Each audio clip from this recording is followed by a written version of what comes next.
Right now, travelers are getting used to a new requirement for flying. Real ID is being enforced at airports across the country for the first time today. Good evening and thank you for joining us. I'm Sophia Pullman. And I'm Rod Fowler. There's been a lot of anxiety about whether the rollout would cause delays in getting through security. Well, let's go to Channel 8's Jake Holman, who is checking in on how things went at the Lincoln Airport today. Hey, Jake. Yeah, Rod and Sophia, look, the Real ID has been out for a long time. People have, of course, had those, but today, finally, that is when it's being enforced. And it took several delays to get to this point, but today, there hasn't seemed to be going any delays here at the LNK.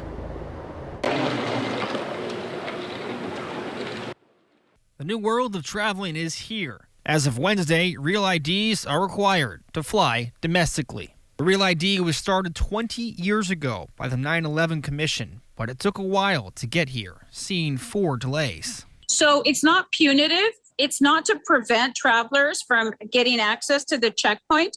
It's about identity verification. A way to know if your driver's license is Real ID approved? Check the top right corner. In most states, including Nebraska, there will be a star. But some other states have different symbols. Some flyers sharing their first experience traveling under the new rule. It's night and day difference compared to what it used to be. Wow, really? Oh, yeah. Okay. A lot more secure. It's like the first time they're all doing it.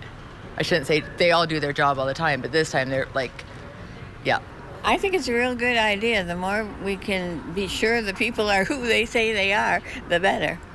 But travelers have seen that not everyone is prepared. It's just funny because the person in front of me, they didn't have theirs, but then they had their passport and they were calling the security over, and I was like, well, that's what you get.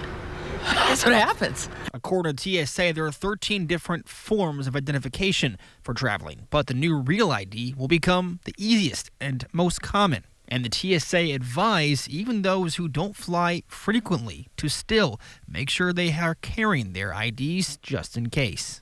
So if you have family members, loved ones who live in a place where you would need to fly, consider that, because even if you're someone who doesn't travel or doesn't fly, if something happens and you need to get somewhere quickly, if you don't have the proper credentials, that could slow you down.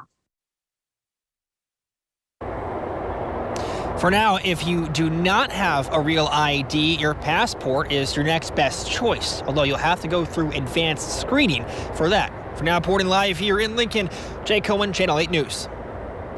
All right.